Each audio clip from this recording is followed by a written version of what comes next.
6:30 p.m. Welcome, everyone. I hope you all saw the Board of Finance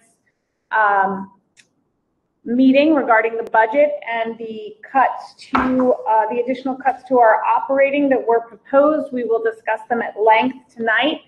I will say a few words in opening. One, I am glad that the Board of Finance wants to do this in partnership. I hope that means we actually will have conversations going forward on this budget, as we have not yet had those. Mr. Zagrowski did send over the public documents that I requested from that meeting. You should all have them in your email. We just received them and I just forwarded them prior to the meeting. So I'm sorry if you're looking at them in real time.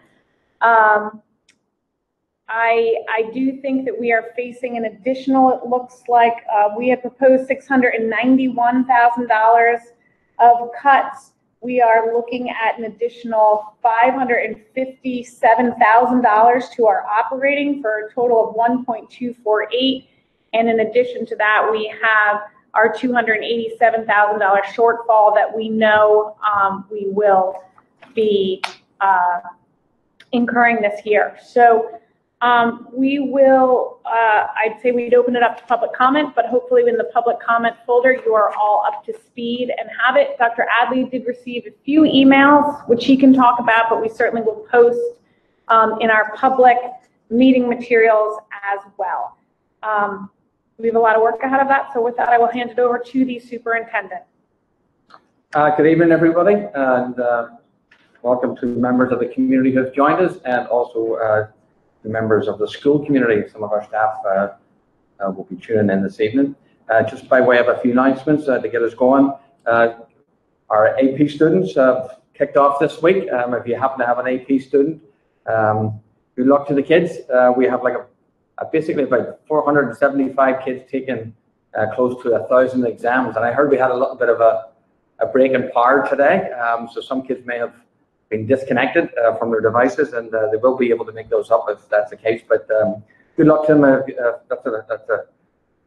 AP exams are tough under normal conditions, and these are far from that. So we thank them and wish them good well.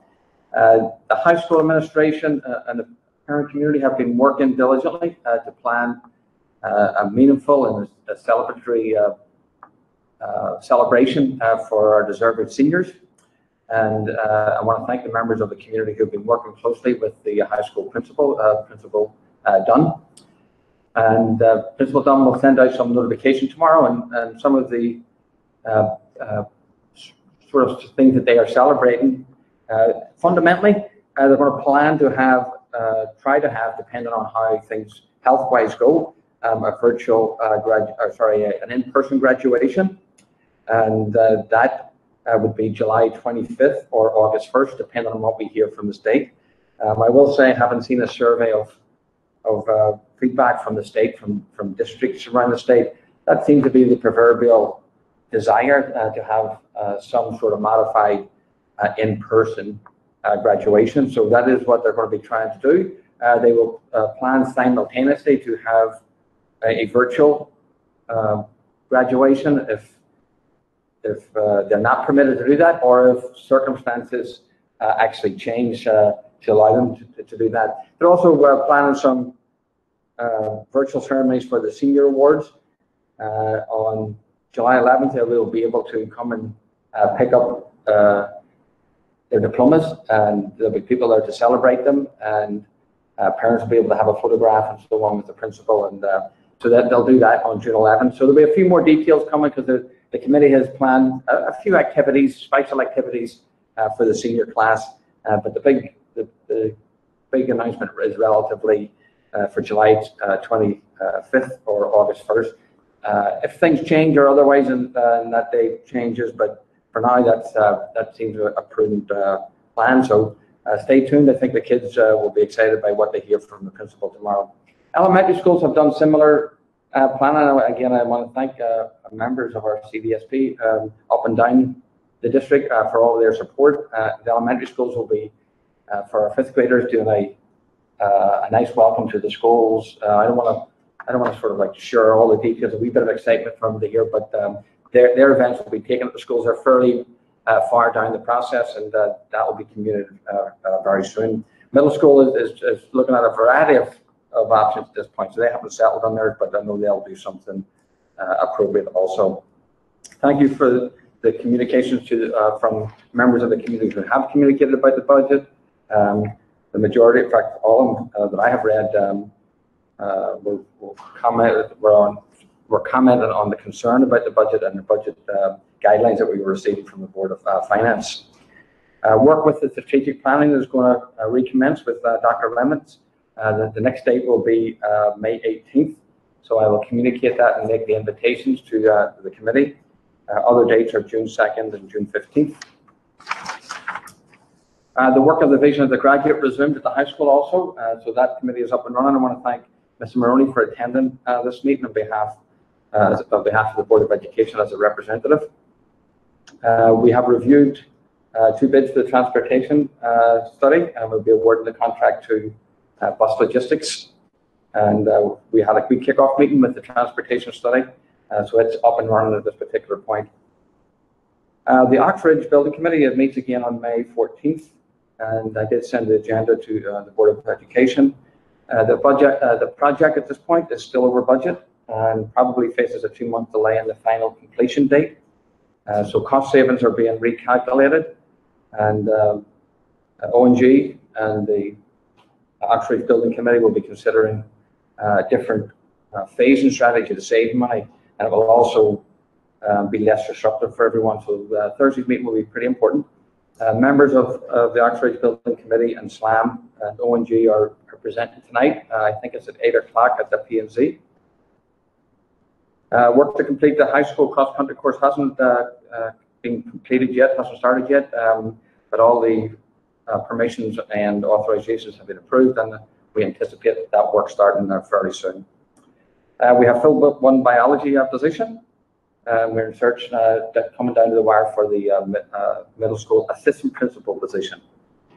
The reopening, sorry, I should say the closing and reopening task force have gathered together. They already had meetings, and so they're looking at some of the processes we got to do to actually close school, and some of the processes we got to consider at this point from what we know about reopening. And thank you to the 40 families who participated in the Blue Wave Challenge. If you go to the website, you'll be able to see the Blue Wave Challenge album. It's accessible right from the homepage, and there's some nice contributions and photographs and works of art there celebrating the Darien Public Schools during this tough time. So thank you for the parents for getting out there and supporting them for their students. And those are most of the announcements. I'll talk about the e-learning at the next agenda. We'll move on to the approval of minutes. Mrs. Ritchie, I believe everyone's been in attendance, so I'd like to take them as a group, if that's okay with you.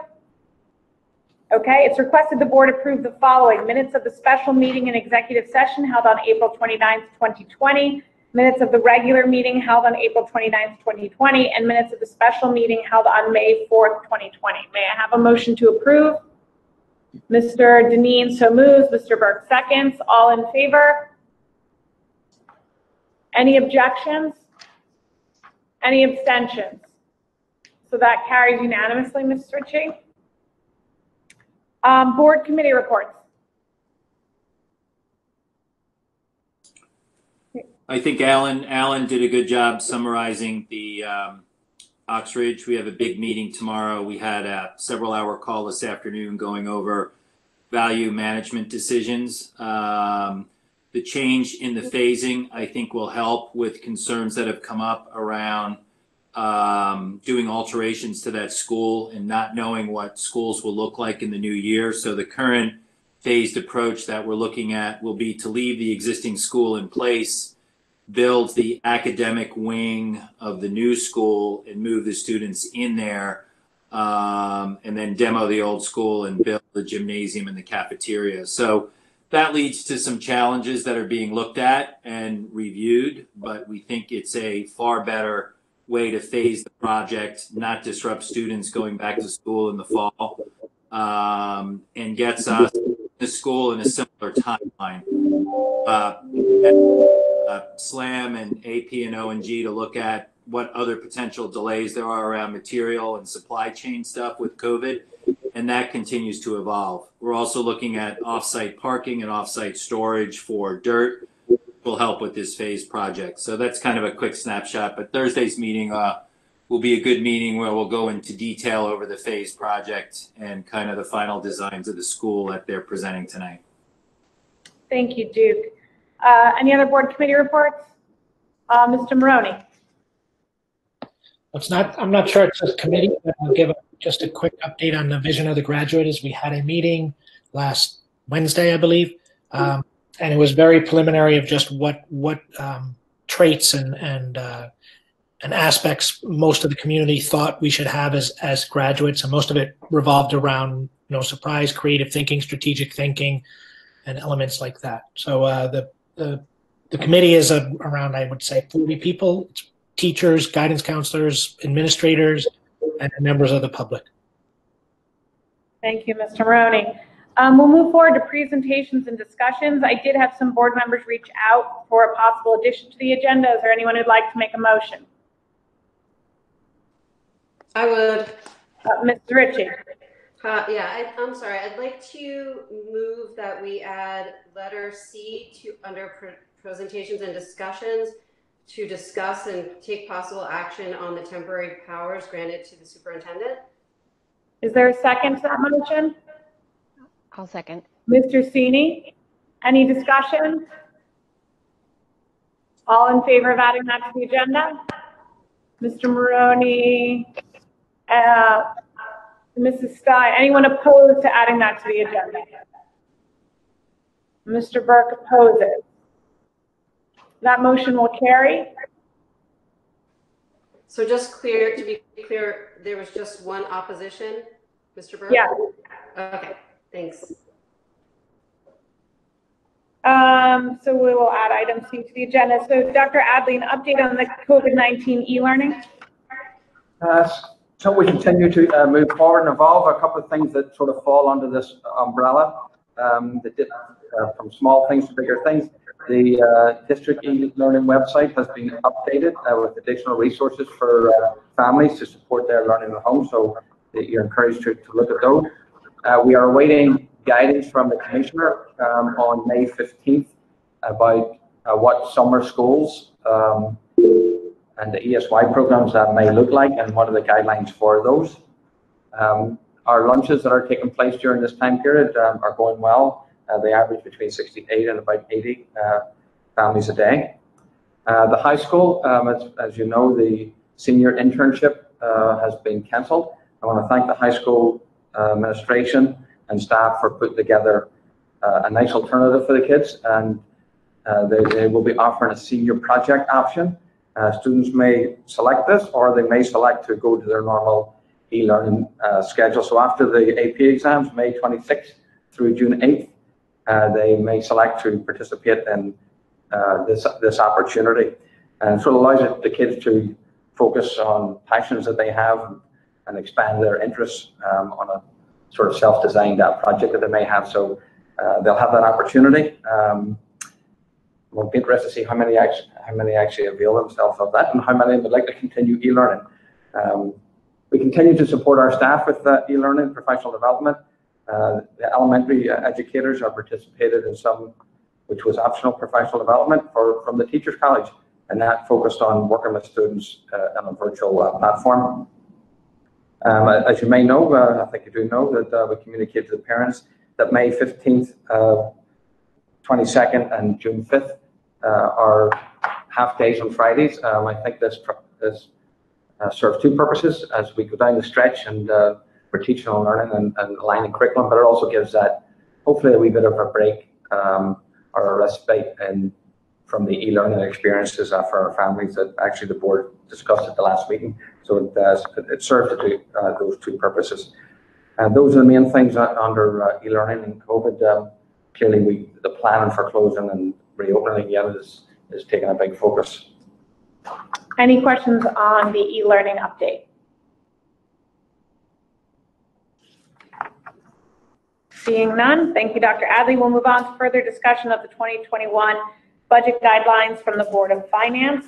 I outlined them at the top of the meeting, so I will hand it to Dr. Adley and participate as we go forward. Dr. Adley. So I think most, if not all, members of the board would have been listening in to the Board of Finance.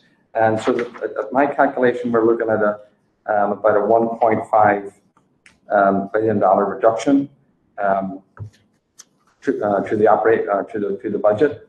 The Board of Finance did not support the lapse in account. I'm disappointed that they couldn't do that. And the 300,000 that we had for the HVAC under capital defer that I cited, not to allow us to credit that either. So the way I look at it is that there would be about just over $500,000, 557,000.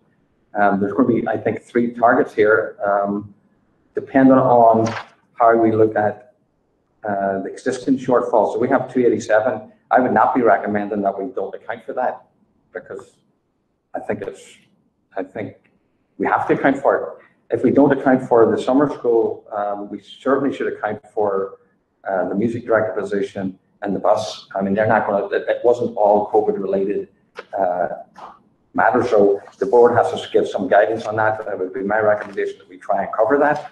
But depending on where you go, it could either be an additional target of 557, 642, or 844,000 additional. So I'm disappointed that we couldn't find a way, that the Board of Finance couldn't find a way to let us use some of the other creative methods that we put forward. And for a $1.5 million budget, honestly, I do think that it is going to impact programs and personnel for the students. So I understand their position on it. We haven't had an opportunity, obviously, to get before them to explain some of the things. So I'll pause in terms of how the board would like to proceed with this, because clearly, if we were to have other addition, where we left this was, if none of these proposals were going to be supported, then it would be impacting programs and staffing, and that's where we are. So at some point, you may want me to share what those are, because I will, but I don't see us being able to come up with that without doing that, contrary to the Board of Finance's position on that. Okay, I'll reserve my comments and open it up to the group. Mrs. Ritchie. So at this point, we actually don't know what their true cut will be. It sounded like there were a few open items, so I don't think we need to get too far into the weeds until, and then I also have a concern because we're not through the process yet. The RTM still needs to opine and vote on the budget. So until that happens, we're sort of in a holding pattern, so to speak. So we can talk hypotheticals, but until we know what the final cut is and what we're dealing with, I think it might be a little premature to start getting too far into the weeds. That's my view.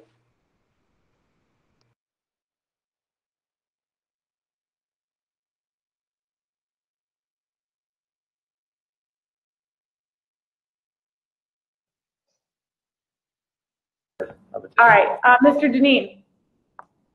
So, Dr. Adley, could you I just wanted clarification on $300,000 for the HVAC design. They want that to stay in the budget because that involves a $4+ million roof replacement. Yeah, so we had the board had that in its memorandum under the scenarios in both cases. We also had it in the other option where it would be deferred for a year, and we would put off the project for a year. Okay, So sorry, go ahead. So I still don't understand where it stands. We are deferring it, or we're not deferring it? Well, we suggested to defer it, and I think my understanding, and if I need clarification, we can get it. But my understanding is what the Board of Finance was bonding it. But I think now they've taken, well, we said that you could defer it, so we're not going to bond it or defer it. So I don't think it's just happening at this point under any category. Mr. Sini? Well, I'm also confused because I thought that was part of the bonding of the project. So maybe we could get clarification. I echo Mrs. Ritchie's comments about getting too far in the weeds right now. I was hoping we could discuss a process in which we would have to meet that final Board of Finance and/or further cuts from the RTM before we set a final budget for next year. Dr. Adley, in terms of some of the items that you mentioned, you make good points about the music director, and I believe you mentioned another item, but I don't think, without the cancellation of summer school, even though it seemed likely, we're ready to make that call as a board either. So if we could defer that discussion.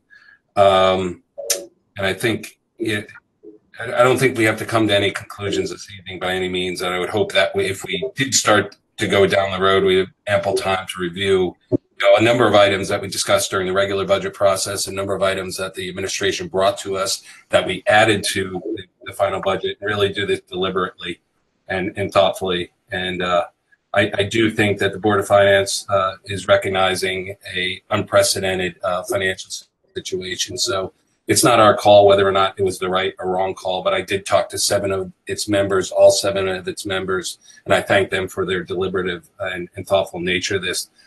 Truly, we set a budget in February that didn't account for any of the developments that occurred after. And I would have gone to Italy in February if I would have known that this was to break out shortly after as well. Thank you. So typically, what would happen, and the timing of it depends on what some of the processes are, but obviously Thursday is the Board of Finance will take their vote, and then it gets passed on to the RTM. But eventually, somewhere along the way here, we're going to have to discuss how we meet these guidelines, whatever is passed down to us. And certainly, typically what would happen is the administration, in this case myself, would come forward with recommendations, which I told you that I would. And whatever that point happens to be and the board wants to hear them, we'll do that. Thereafter, the board then certainly could disagree with those and certainly could make different decisions and modify the budget before finally approving whatever that budget happens to be. So my concern here is that we seem to be at a bit of an impasse in the sense that I heard several Board of Finance members, including Chairman Zabrowski, saying that he was confident that this cut would not impact programs and personnel. I hear the superintendent telling us that he believes it will, and so I do think that there's an impasse there that we as a board need to understand. I would support the idea that the real true up of this comes in June when we are where we are and we see where we are financially. But if the Board of Finance is saying they're confident it won't and the superintendent is saying it will, I think there is some value to allowing the public, as this is a public process, to know areas which might be impacted and or that the administration is looking at or considering, because I think what would be a little unfair is after it's all done to say, well, I told you it might be, and here it is. So I don't know about other board members, but I'm hearing an impasse between Board of Finance members who are confident that it won't, even though we have not had a working session to discuss that, which probably would have been the best way to do this, and the superintendent who is telling his Board of Education that it will and or is a high probability that it may. So I don't know about other board members, but I think at some point we at least need broad areas that we think might be of concern. Mrs. Stein. I'll echo what Mr. Sini and Mrs. Ritchie said about the process. We're sort of midstream and can't really pin down any actual impacts to our budget. What I would say, echoing what you just said, Tara, is looking very clearly at Paul's spreadsheet. I really wish we had had an opportunity to have a representative in that meeting, because I see why they think it's not going to impact students or programs. But if I look at their list, a lot of those things don't make sense. And if we had a dialogue, we'd have that conversation. And that will happen for Thursday. Well, yeah, I mean, I'm appreciative. It sounds like Paul Hendrickson, and although they said 4 other people were on this working group, which I'd love to see the meeting minutes from that meeting, worked on this list, I think that's where we get into a little bit of sticky territory. they looked, they found items, but I think as a board, we might need to hear from our administration where they're looking. So it's lovely that this is what someone thought, but if we put our budget out to the entire public, they might have thoughts of where you'd cut. I think we need to hear maybe from the administration where they're looking. I see hands. Mrs. Ritchie. Sorry, so I would just add to that. I did also look at Paul's spreadsheet. I don't want to go through the specific details unless the board feels it's appropriate, but there are items on that in very large dollar amounts that the board discussed in great detail during our budget process. And one item specifically that we're having issues with this current year, and I would be very concerned if we started to move on that particular item. So while I appreciate the work that the Board of Finance put into this, there aren't many items on here that I agree with. So I think I look to the administration for their guidance on this and their expertise, because they know our budget, they know the Darien school systems, and they know where we should start this process. So that's who I look to right now. Okay, so I'm gonna let the administration comment on those areas, but I did see Mrs. McCammon's hand go up. Jill, you're muted. There you go. I just was trying to roll us up a little bit and think about what the structure of the conversation is, not in terms of process, but in terms of how I'm thinking about it. And the notes I took were that the two goals were to reduce the tax burden, number one, and two, to get to max savings in preparation for what we know to be future spend.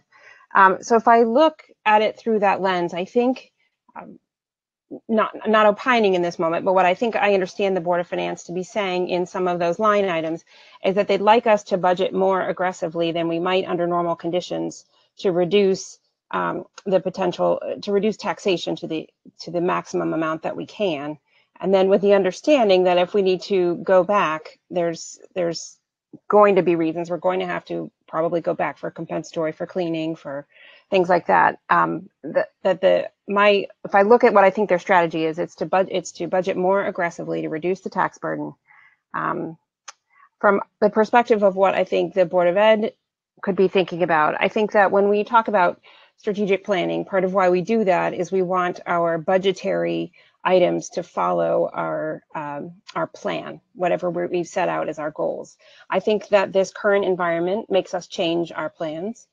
We now have to accommodate a very different learning environment, and we know that, but we also know that we can't thoroughly plan for that now. So to that end, I think that, and I've said this before, I think that we need to be looking at curriculum. We need to be looking at enrollment, but with the idea that probably enrollment is something that we can't necessarily plan for that today. That's something that probably goes in the bucket of things that may have to get adjusted. So enrollment, compensatory services, cleaning, things like that we know may need to be adjusted later. So that's sort of how I saw this from a little bit of a higher level point of view. And I welcome any thoughts if people think I'm right or wrong.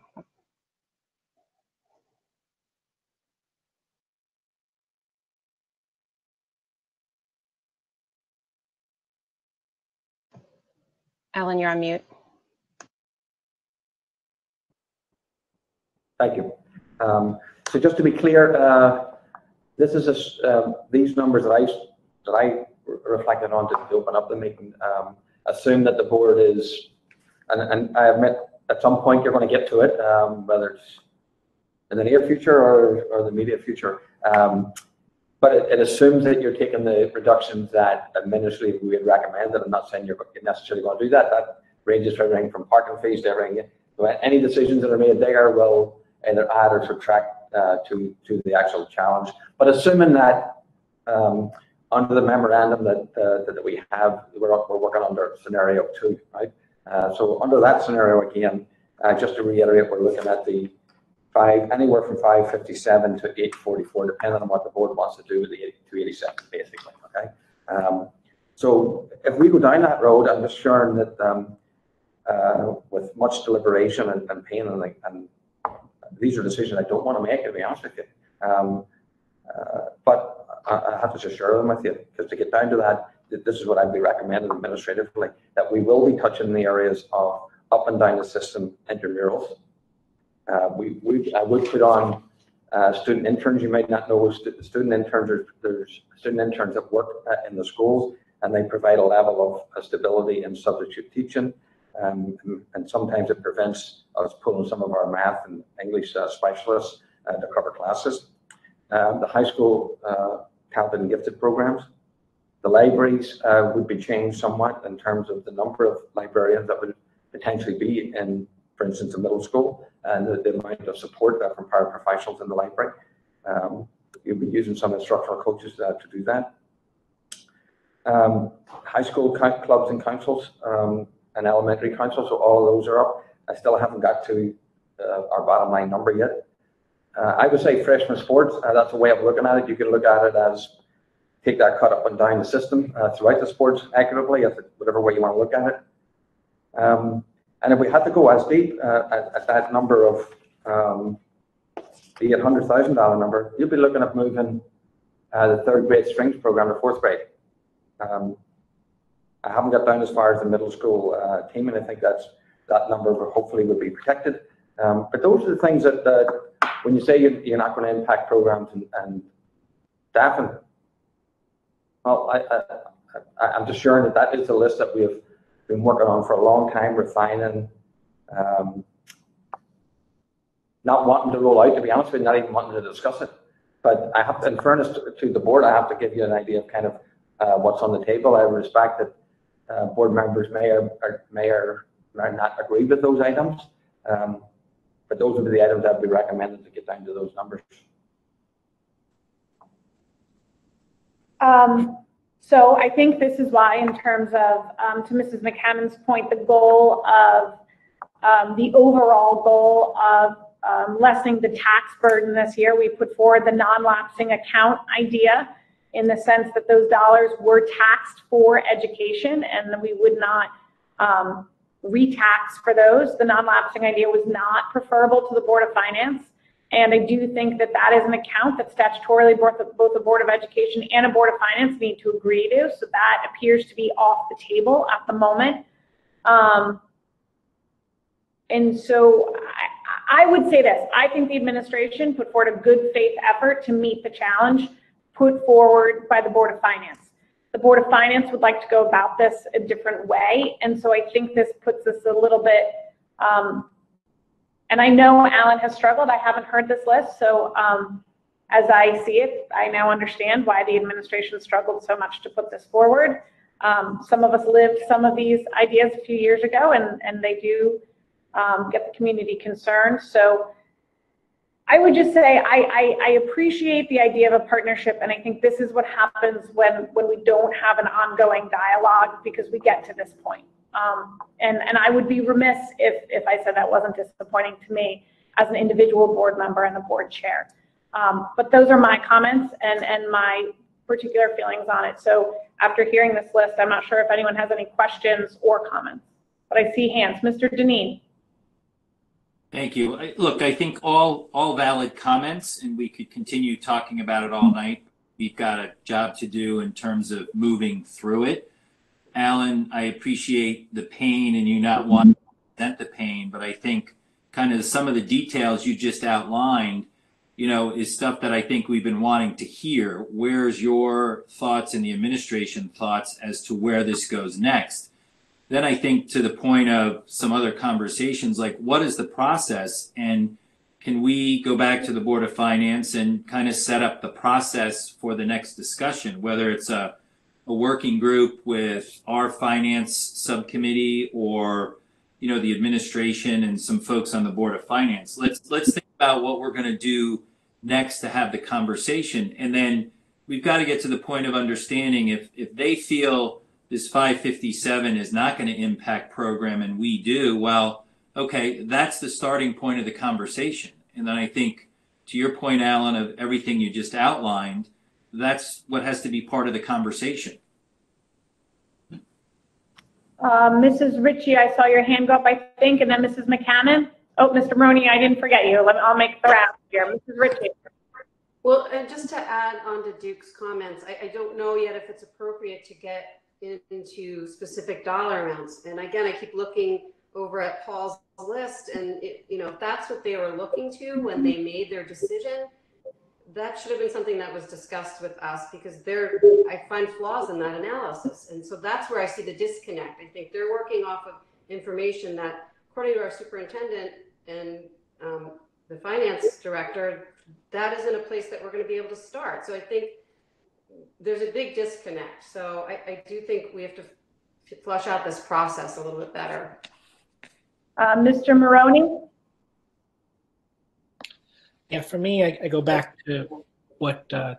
Sini and Mr. Deneen, I believe Ms. Ritchie said. So I kind of agree with everything, but I appreciate what Mr. Deneen said, and we need to go back to the Board of Finance, but I think we also need to have what is our plan of attack to get to these numbers? And I think what Dr. Adley just referenced is part of that, but I think we need a little more formality of areas we're looking to cull. And to Deb's point, I don't think we need to get into total specifics, but I think we have to have something so it goes to the RTM and that the RTM understands what they're voting on for the budget, of what impact this is going to have. Otherwise, they're kind of voting blind on just a number without knowing what programming aspects are going to be impacted.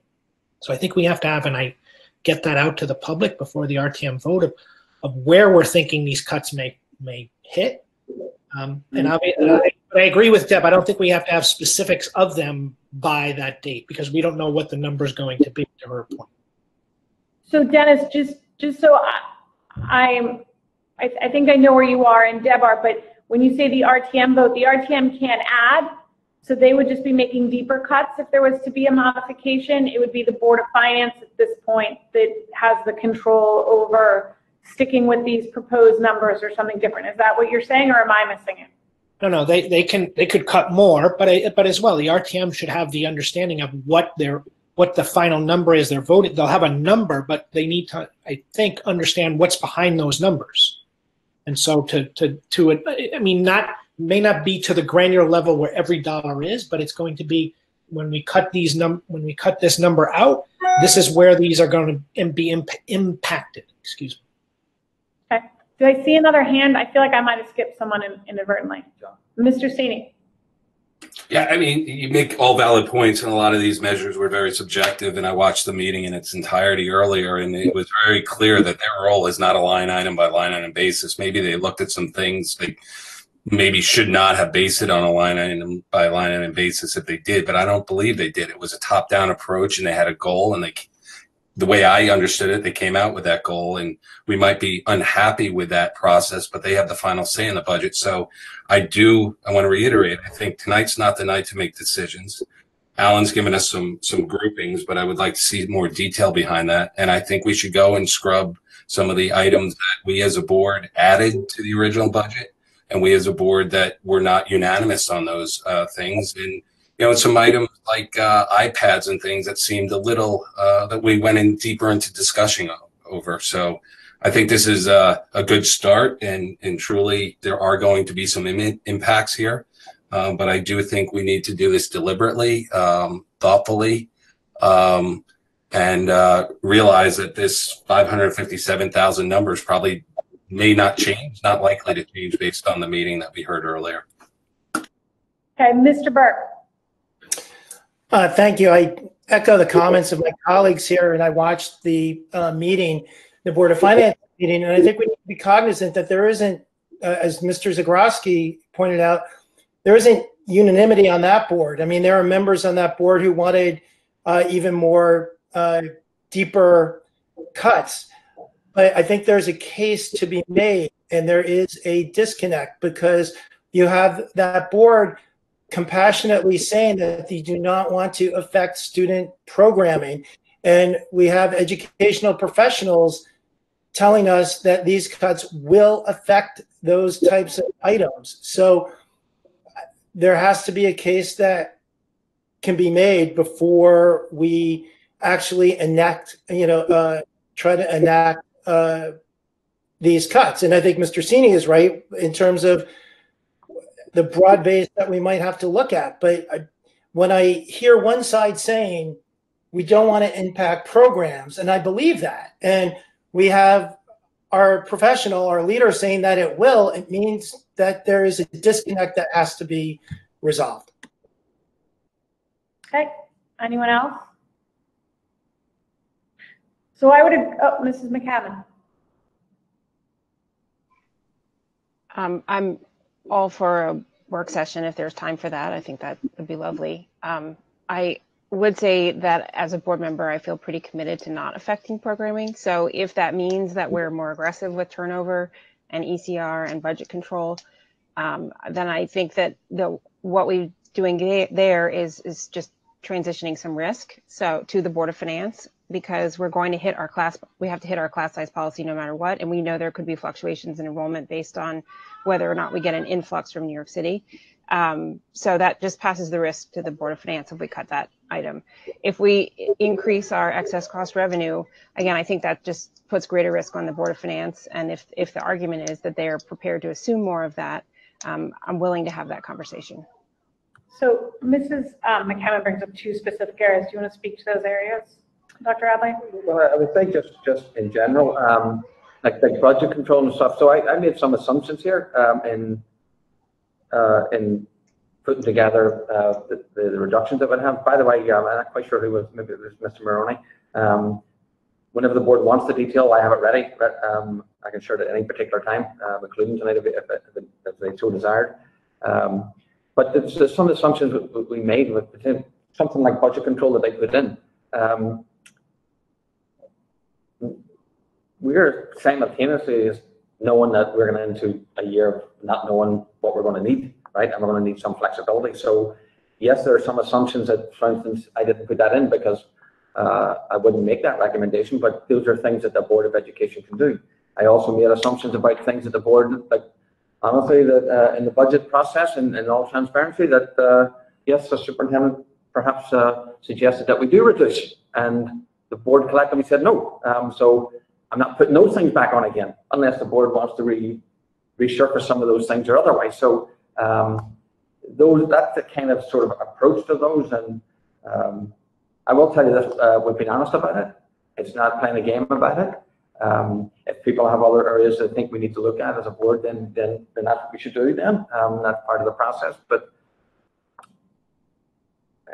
some of those assumptions I didn't build in, and some of those flexibilities I didn't, because I don't think we should. So, for instance, the 287, that's the board decision to decide what to build in or not build in.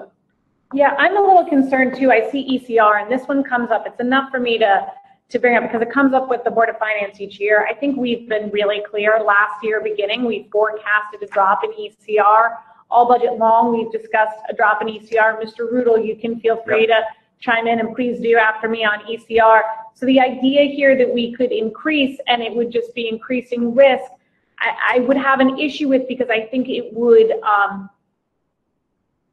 and Jill, this isn't directed towards you, this is directed more towards the Board of Finance in this conversation about ECR. We have said that this is starting to become diminishing returns for us based on our own submissions.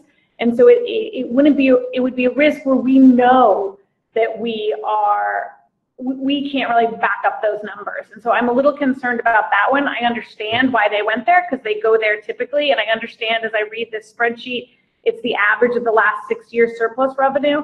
And we have had some years where those were very high, but we are not experiencing that this year. Mr. Rudel, would you like to speak a little bit about ECR in particular, because it's such a big bucket? Sure. So one of the things we do know is we're going to receive $285,000 less this year than the budget called for. The state has put that final payment on the grant drawdown. ECR doesn't work as an average of the last years.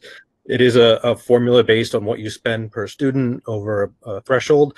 That threshold does increase every year.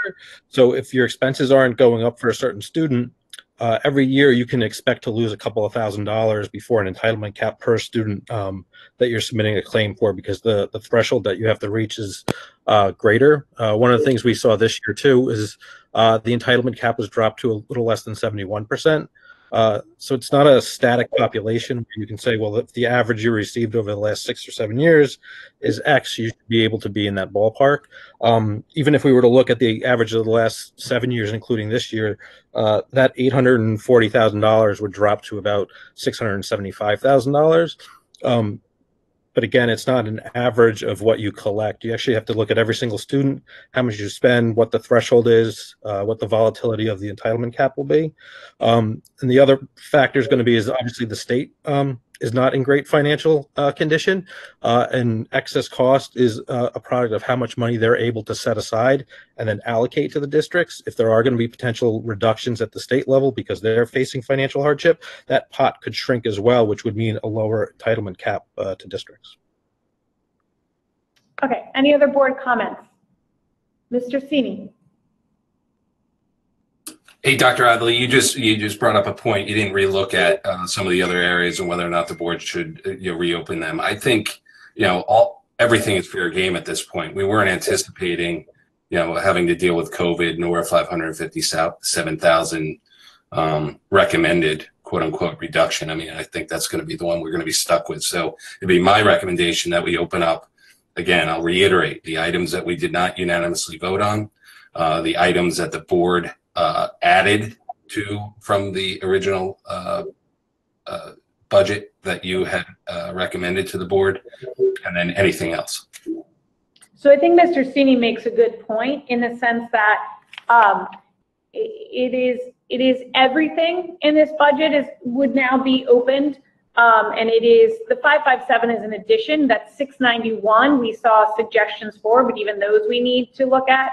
So it's actually a 1.248 budget reduction. And then we have to decide how we're looking at the 297, which the administration is predicting us to already be below budget. So really it's about a $1.5 million hole, however you want to slice it up, that the Board of Education will have to get out of, and that's the whole budget. As I understand where we are now is we have groupings of ideas that the administration has looked at. Those were in their memo, those which were tonight: intramural, student interns, DHS talented gifted, librarian support and instruction, DHS elementary clubs and councils, freshman sports and/or a cut throughout the sports program, a move around, correct me if I'm wrong, third grade strings, and then you said MMS team learning model. If we needed to get that deep? If you need to get that deep, it would probably be, hit the set, K-8 talented gifted before that. Okay, so that does not mean that the board can also not bring forward suggestions. We don't true up until June, but in the interest of this conversation of not hitting student programs, I think we're hearing from the administration the areas where they would look for, and there certainly is programming in there. Mrs. Stein. The one thing we're missing, we haven't touched on, is the potential for the civilian dispatch to be put back in as, $310,000. And it wasn't clear to me from watching the Board of Finance if that would fall on us, how that would be allocated. And that's, if that is added to us, we're closer to a 1.8, everything in, which is significant. Well, then you're looking at it, honestly, then you're looking at something like just redesigning the middle school model, team model. And that's the biggest, if not the biggest middle school in the state. So I would reiterate what Mrs. McCammon said. If there is any way we can have, working in isolation like this is not productive. If there is any way we can get Rich, Dr. Adley, Deb as head of, our finance committee to sit down and have a working group before they make a decision on Thursday, I think it's critically important. So I'm happy to ask.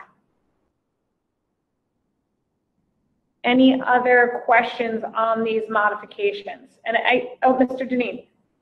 Yeah, I think, all good conversations. And I think he is, for the administration to put together some type of talking document that outlines all the stuff that Dr. Adler went over. I think we've talked about it and talked about it. We've used these same A and B scenarios. We know a little bit where things have headed after today's meeting. But I think to John's point, the whole budget has to be opened up, and all of the stuff that Dr. Adley presented today needs to be outlined so the right conversation can be had, including the conversation of making sure everyone fully understands ECR and how that works. And I mean, that I think would be a productive meeting. But again, I think we just have to organize the information and know, look, we know it's painful. It may be painful. It may not be painful once we get it all out on the table. But let's get all the information together. To me, that's what's missing. So we have a pretty tight timeline here. I'm happy to reach out and see if a working group can be convened before Thursday at 5 p.m. And we can do that.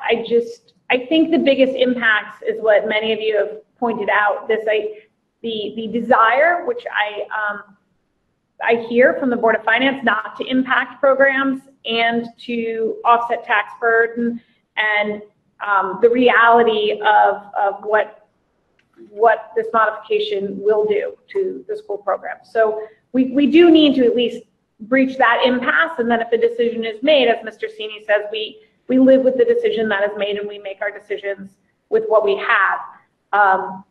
But it does seem that the desire, it doesn't seem to be matching the reality. So we do need to at least true that up so everyone knows where we are.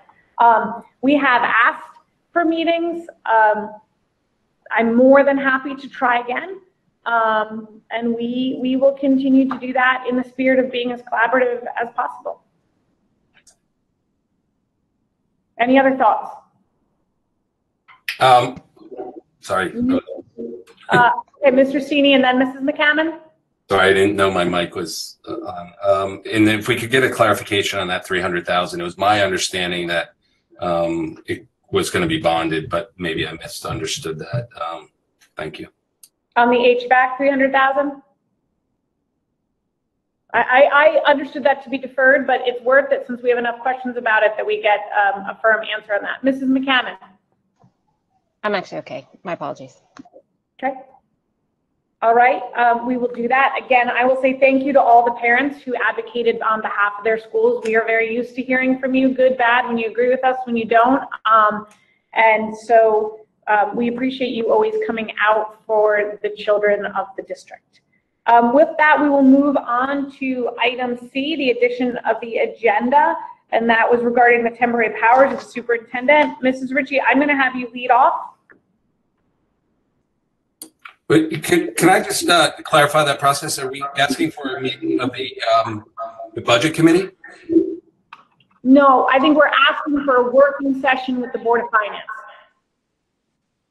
As a board or a committee, a subcommittee? Because there were two proposals there. I think I am happy to talk to Mr. Zagrafsky if he would like about what type of representation he'd like, but you're all welcome in my viewpoint to be there.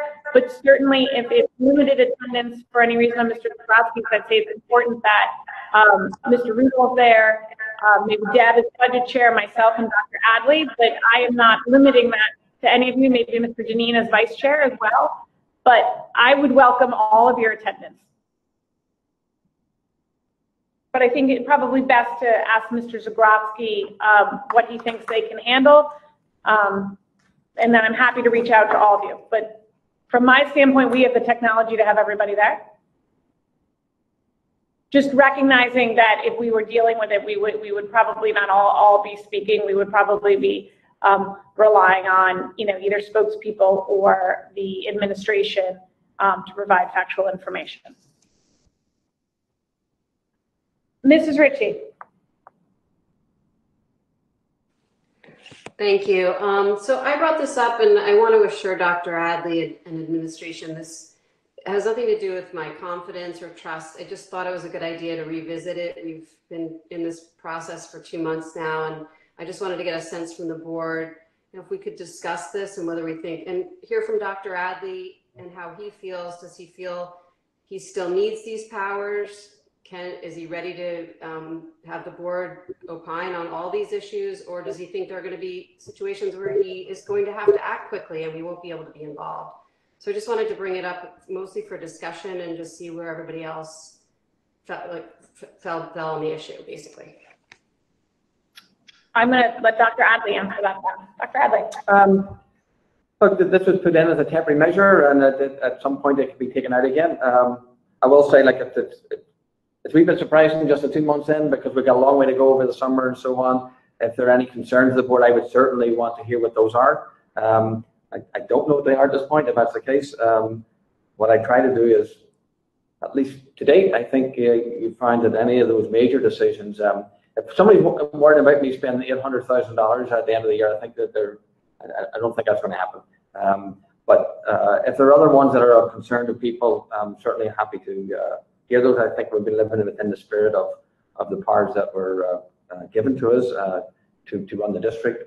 I don't know until it comes up if there are changes that we need to make along the way, but it's not something I'm particularly invested in that regard. I just it was a prudent move to keep us moving forward, and when we had to make some decisions. There have been a couple of transfers, as you know, but those all have been apprised to the board. But you know, I won't know if I need to use it till I know. Okay, any questions? Any questions? Mrs. McCammon. So I appreciate that, Alan. It is, of course, difficult to predict emergencies, which is what makes them emergencies. My understanding of the framework that we started with was that you might need to make large financial transfers that were unanticipatable, and that we might have trouble having meetings, and that you might need to really open and close campuses with a fair amount of flexibility. Are those, I know clearly we've been able to establish meetings, but speaking specifically to the financial flexibility and the facilities flexibility, are those still things that you feel that you need for any reason you can anticipate? Yeah, we'll move forward with a couple of transfers that I think will be part of the April, if I'm correct, Mr. Riddle, will be part of the April statement of accounts. Yeah, pardon? There'll be two. Yeah. And we've done some hiring that would be outside the policy if that policy wasn't in place. So those are a couple of things, but I think it's not, we've jumped on board with a regular schedule, so I can work with whatever the board puts in place. Clearly, I'd work whatever that process happens to be, but it just seems, like, honestly, it just seems strange to me to stop it like 2 months into it. But unless the board, like the board, and I respect Ms. Ritchie putting it on the table, if the board has a concern about something coming up about this budget or otherwise, then just put it on the table. But other than that, I'll be very respectful of the board's wishes. Mr. Sini, did I see your hand? And then Mr. Burke. Yes, you did. Dr. Alley, you've done a wonderful job during this crisis, and I continue to be really impressed with the whole administration and the teachers, how it's performed. But I think given the fact that we've proven we can have electronic meetings, I actually find it a little easier than the in-person meetings and gathering quorums, and you can see by the attendance of each meeting. So I guess my question is, do you really see the need to have the emergency powers at this moment? Again, it's not a lack of trust, but you know, more of a return to normalcy, if you will. I'll just close that.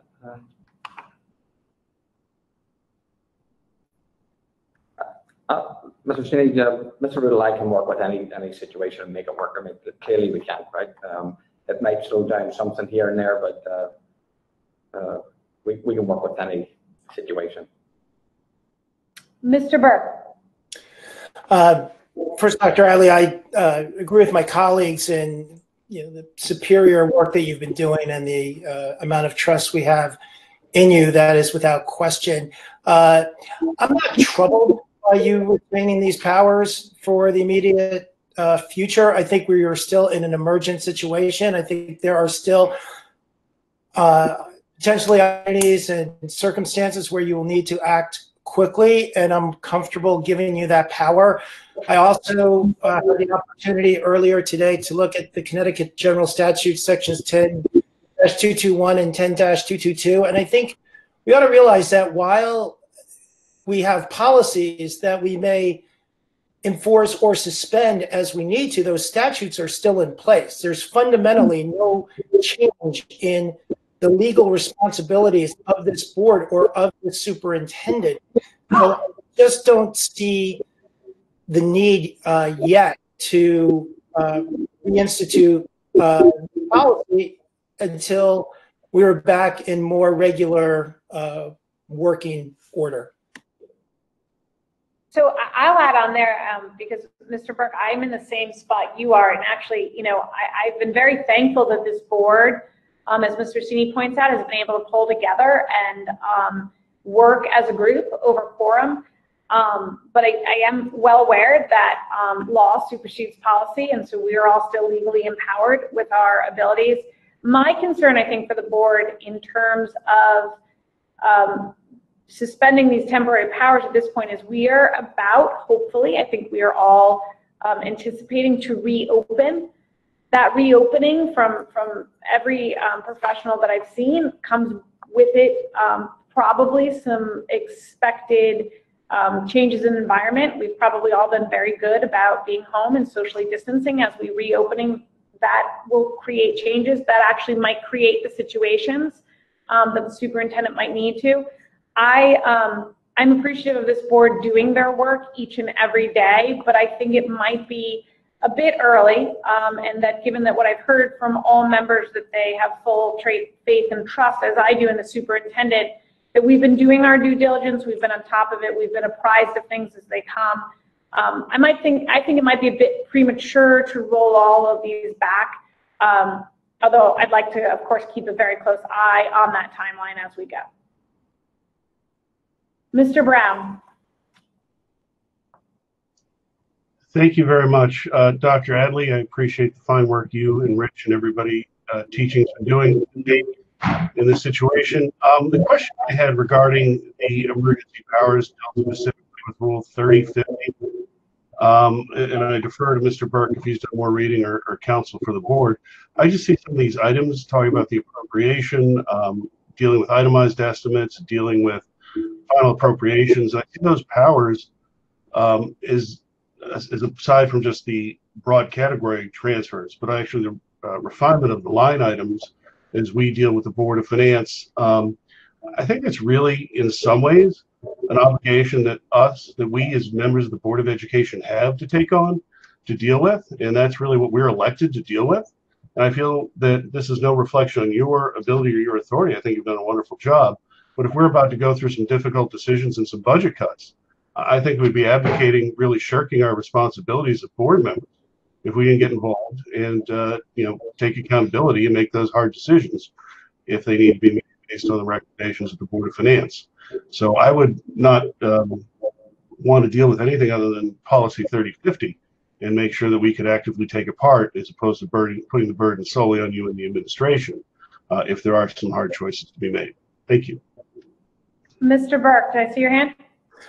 I mean, that's not my reading. I don't think that the superintendent currently has the authority to go out and create a new budget on its own. That would be outside the general statute. So I don't think that is a situation. I understand my colleague's concern, but I don't think that that's not legally a scenario that's capable of occurring. And that's not what we've done by the suspension of that policy, because we haven't suspended the law.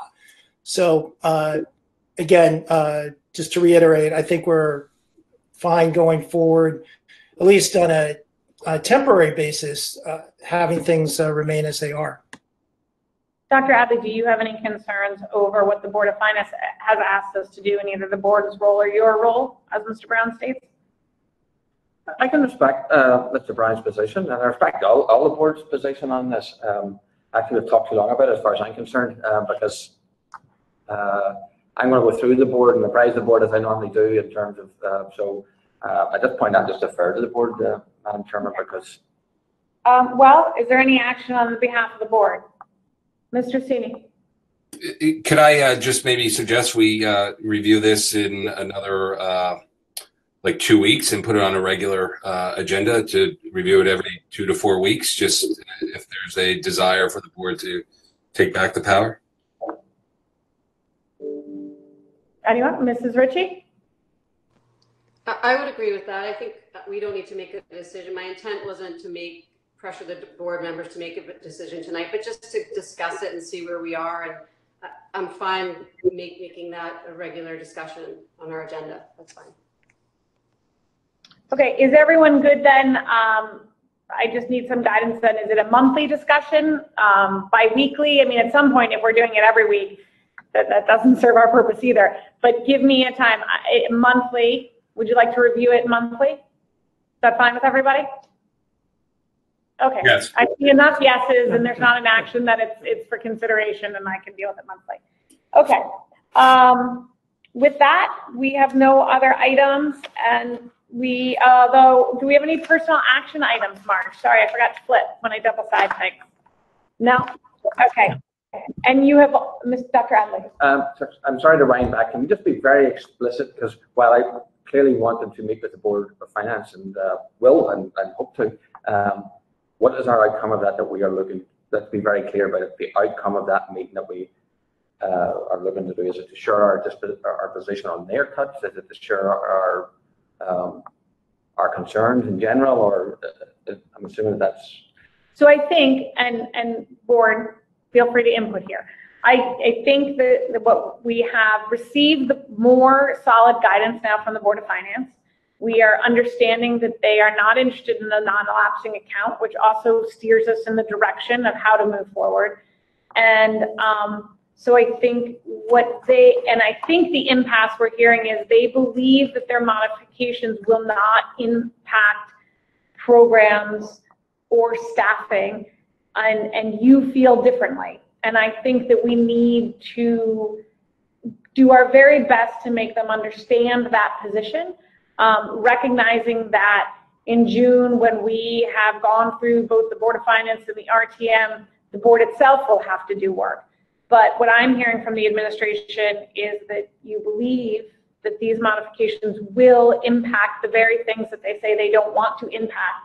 And so I think we need to be clear about that. Right. And so is that where the board stands as well? So the board understands that I'll be speaking from an administrative recommendation point of view. Yes, I do not believe the board has taken a position on any modifications at this point. That's what I want to be clear of. Yes, Mr. Steeny and then Mr. Deneen. Sorry, just really quickly, and if we don't get the opportunity to get in this working group, just please request a formal memo of exactly what they're requesting, because there was still a little uncertainty about that, and that'd be very helpful. So we have our marching orders for June, our final marching orders. Thank you, Mr. Deneen.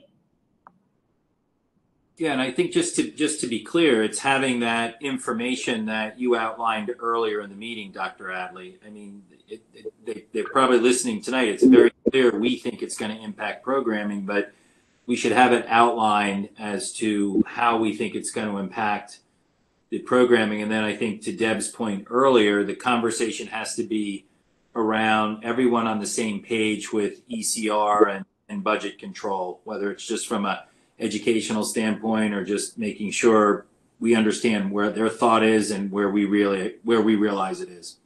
Well, and part of that might be, and we usually go through this when we have our working session, like which parts of our budgets are really fixed. Is it 84% this year? Is it 86% due to contracts, due to health insurance? So that when we're looking at these, I heard lots of percentages thrown out, this percentage on 19 million, this percentage on 30 million. So that they know the percentage of the budget which we have full control over. That might be part of the. I don't want to say, let's say, impasse, that we can at least make sure that we have clarity going forward, so that when they exercise whatever it is their responsibility to exercise, they know clearly what parts of the budget we are dealing with. Mrs. McCammon, and then we're going to move on because we did close out this agenda item.